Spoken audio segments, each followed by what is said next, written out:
Hello and welcome to the web series, ZeroPM Pieces. In the ZeroPM Pieces, the researchers in the project will tell you about one piece of the ZeroPM puzzle that they're working on. So without further ado, here comes a ZeroPM piece. So I'm Associate Professor Emma Schymanski. I'm at the Environmental Cheminformatics group at the Luxembourg Centre for Systems Biomedicine at the University of Luxembourg. And also proud member of Work Package 5 of ZeroPM, of course. Let's see that the slides keep going. All right, so what is cheminformatics? And for the purposes of today, there are lots of definitions, but we're going to be talking about how cheminformatics helps computers communicate chemistry. So we're going to do a tour through a lot of different identifiers. So we've had some great lunchtime seminars on how do we see PFAS and PM chemicals, and there's been some great seminars talking about how people are aware of where PFAS are in products. So this was just a picture I took off the internet, but of course I would always think of non-stick cookware. I always think instantly of PFAS these days. But how do computers see PFAS? They don't see this quite the same way that we do. So if we would Google, for instance, PFAS, you can get a quite nice preview now with some definitions and all sorts of suggested questions. Is PFAS the same as Teflon? Are they banned? We've got an NIHS website, but that's PFAS in general. We're also interested in PFAS, the individual chemicals. So for today, we're going to explore all sorts of different ways that we look at perfluorooctanoic acid and perfluorooctane sulfonic acid, so PFOA and PFOS, with different identifiers. And please, for the purpose of the next slides, remember this order. At the top, we've always got PFOA, and underneath it, we've always got PFOS. So we use a lot of different identifiers to communicate in cheminformatics, but also to communicate with everyone who wants to communicate chemistry. So everyone, or almost everyone, has heard of CAS registry numbers, or the CAS RN, or CAS, or however different many ways you want to explain it. These are very well known in a lot of different regulatory documents. Big disadvantage for us is that they're not open. You've probably all seen many different CAS numbers. So we've got here, like I said, PFOA at the top and PFOS. Any of you who have used CAS numbers in Excel will know that there's a lot of 4-digit date number fun once they get into this kind of a format. And there's also some quite complicated relationships with CAS. So although there's theoretically one CAS per chemical, you will end up seeing lots of different mappings for related CAS. You get deprecated CAS. And because they're not open, it's actually very hard for us to verify CAS information in different documents. Second identifier that I'm going to go through is a CID. This is the PubChem compound identifier. Biggest advantage over CAS is that it's open. This is fantastic. But if you look at it, it's just a number. So it could be anything. If you want to search that number, you will not get to PFOS or PFOA. You will get probably Google telling you something cool about this number. Unless, of course, you give in the PubChem URL. But for our purposes, you can have an awful lot of fun with these numbers. And if you look at these lists here, some of you will recognize these. We've got the OECD PFAS list, the PFAS Gluga list, the Environmental Cheminformatics PFAS lists. So these numbers are actually how we interact with PubChem with a lot of our resources. And you'll see there's nothing else in there. These are very versatile and small files, but they help us do a lot of workup. What perhaps some of you didn't know is you can also copy these numbers and do bulk searches directly in the PubChem window, search window as well. So you can do this in many different ways in PubChem, but this is a super handy feature if you have a few different lists of CIDs, and you will basically come up with a list of these compounds. So they might not be particularly informative as identifiers, but you can do a lot of versatile things with them. What you'll notice on this summary is the next identifier that I want to explain for you all today, which is the smiles. Smiles are a fantastic identifier, apart from the fact that we can make a lot of jokes about how cheminformaticians are smiling all the time and all sorts of cheesy things like that. This is basically a one-line text format that expresses your structure in a single line. So what you can see here for PFOA at the top, in the blue, I've highlighted the carboxylic acid, and then for PFOS, the sulfonic group. So these are interpretable. chemists that are somewhat familiar with the structures can find the different substructures quite quickly in the smiles. The disadvantage being that you can already see here, you can start smiles from pretty much wherever you want in the molecules, so there are many different smiles per structure. So if you would want to do a text search for this, you will find only this identical smiles, but you wouldn't find the same structure with a slightly different smiles. At the bottom of these slides, by the way, I've put in URLs if you want to find out more. So SMILES actually stands for the Simplified Molecular Input Line Entry System.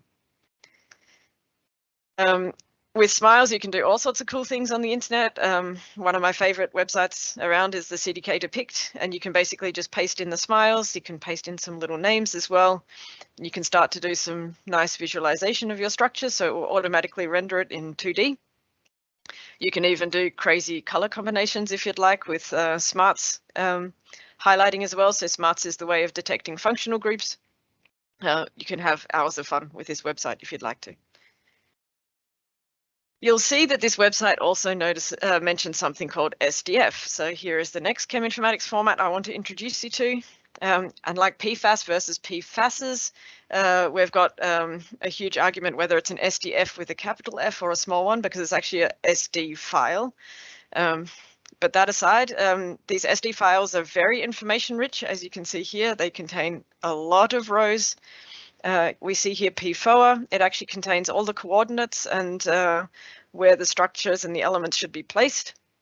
And then it also contains a table with all the bond connection information and whether the bond is a double order bond or a single order bond, aromatic, this kind of thing.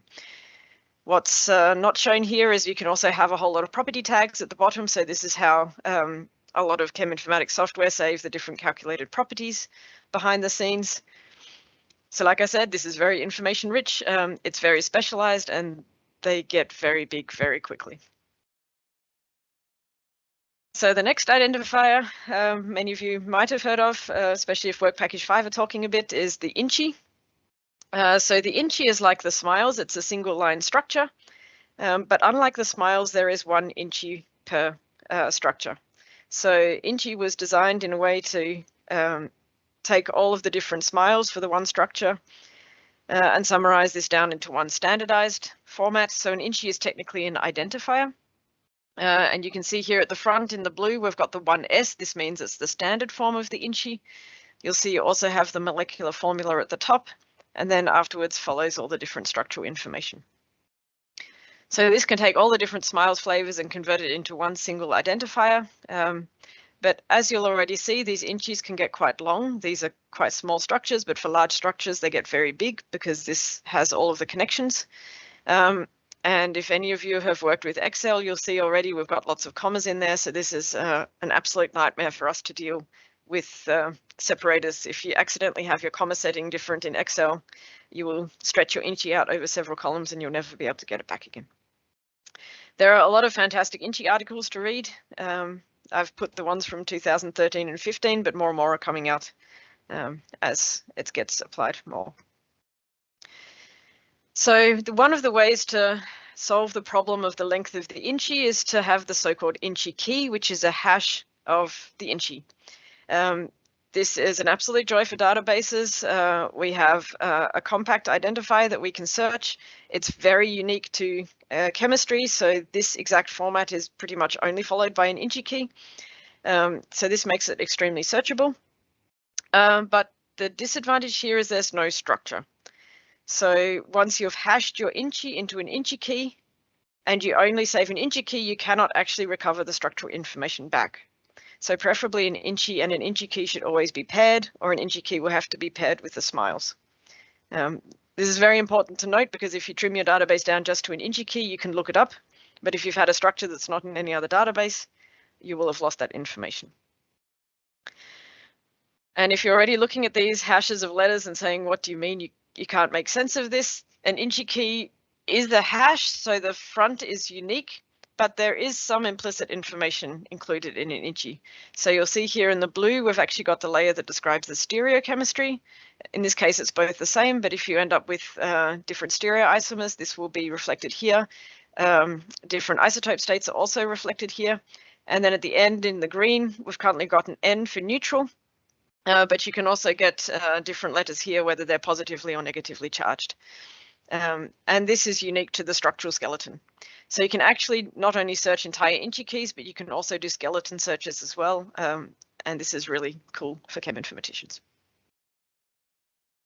What this also means is you don't just have to search in a specialized database, you can actually search these InChI keys in Google, and then you can start to find out where the chemical information is all around the internet. So you'll see here, even though this looks like gobbledygook to most people, straight away we've found out the CAS number, we've found out the name. This is from Chem ID Plus. We've got the Brenda database, then we've got MassBank, and we've got Mona. So already we're seeing the resources some of us work with. If we look at PFAS, then you'll also see that the Norman network also starts to come up very quickly. And I did not manipulate these searches whatsoever. I do admit that I kind of made the screenshot long enough so that the Norman network appeared, but that's all I did. These were searches done yesterday while I was preparing these slides. So you can really have a lot of fun with InChI keys. The other identifier, of course, I have to introduce us all to today is the draft version of our ZeroPM ID, and thanks very much to Raoul for providing me with these IDs. Of course, the benefits are it's going to solve all of our problems and there are no disadvantages. This might be slightly overestimated. But if you're asking yourself, why do we need another identifier? Obviously, we'd like to have used something that's already there, but the reality is that no identifier is perfect and we will need this for internal housekeeping. So we have had a lot of conversations in our work package about our ideal identifier, how to learn from different identifiers that are out there. And if you'll take a look at this one, so again, this was PFOA and PFAS. We have the ZPM for ZeroPM. We've got in the green an AA, I'll get to that later. And then here at the end, we've got the number that the identifier is. And this is all from our box 1 from our proposal. Why have we put letters in the middle? Well, we're still debating this within our work package, but we definitely know that we have not only discrete chemical information, but we also have a lot of cases where we've got either mixtures or UVCBs. And this could be something that we look at with so-called MinChIs or the mixture InChIs. And this could be a ZPM with a different identifier number. And we've also got reactions and transformations. This would be related to so-called RINCHIs or reaction InChIs. And for these, we might also create different identifiers. So this might be ZPMYY or something else. So again, these discussions are happening, but that's also why we're thinking quite a lot about our ZeroPM identifiers as well. So I'm getting to the end. What do we really do? I don't just work with identifiers every day, and I certainly don't just work with 1 or 2 chemicals every day. What do we really do as cheminformaticians? Well, of course, we like playing with our ZeroPM box 1 substances. So here, ideally, we actually use as many of these identifiers as possible. So you see here for box 1, we have CAS, we have the name, we have the DTX SID, which I didn't introduce earlier. This is the ComTox internal identifier, so the DSS tox substance identifier. We have the PubChem CID. You've note I've put PubChem at the front so that we know that that's what the CID is, which database it's from. We've got the InChIKey and we've got the SMILES. We also like to put our data sets on open repositories like Zenodo so that other people can download them and use them. So this is exactly the same file again. We've got the CAS name and all the other identifiers. We've got a fantastic number of downloads already, a lot more than the views, which was quite cool. And then we like to obviously play around with 6 million OECD PFAS in PubChem. So this is a lot of identifier conversion for us and a lot of racking our brains how we can actually deal with the 19 million fluorinated compounds in PubChem or the 6 million that actually satisfy the new OECD PFAS definition. And as you can appreciate, the file sizes for numbers of this order are actually quite significant. So this is where cheminformaticians really start to have some fun. I didn't want to introduce this in too much detail today. Like I said, I wanted to go a bit easy on you. What we do have within this tree is a lot of the ComTox chemicals dashboard. We have all of the ComTox chemicals dashboard PFAS lists.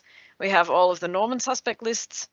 We have a lot of PubChem fluorinated content. We now have the NIST library as well. NIST PFAS suspect list, and this was actually a really nice set of enumeration of many of the structures that weren't actually in PubChem before. And we've also looked at this in terms of the OECD PFAS definition, the latest report. How many of these satisfy just organofluorine content, and how many of these actually fulfill the new OECD PFAS definition. And you can see here, we've got 188,000 larger than CF2 and CF3, and actually these numbers have just jumped up quite a bit. So keep your eyes posted. There's some updates coming very soon. Yeah, and finally, we also integrated the Google and the OntiChem content, so we now have an exploration of these PFAS lists by the different definitions, whether it's in patents and literature. Finally, we actually also had to create this other diverse fluorinated compound section. We started seeing some really bizarre PFAS chemistry with selenium instead of sulfurs and all sorts of cool stuff. So that little section there is where you browse all of the random stuff that didn't quite fit into the OECD PFAS definition. Of course, if you want to find out more about this, then we already had this very fun video recorded for ZeroPM with Hans-Peter. And he also asked if we would consider doing a webinar of this, which I will be happy to explore at some point, perhaps when our latest updates are in. So I have some extra updates to say. This is also why I didn't want to say too much about this during this lunchtime seminar. Please go and check out our video if you want to find out more about this. With that, thank you to all of you. Thanks to Sarah and Hans-Peter for being great coordinators of this fantastic project. Thanks to all of you for the ideas and inspiration. Thanks for listening in during your lunchtime, and thanks obviously to my team as well and my collaborators, and happy to take any questions. ZeroPM, Zero Pollution of Persistent and Mobile Substances. This project has received funding from the European Union's Horizon 2020 Research and Innovation Programme under Grant Agreement number 101036756.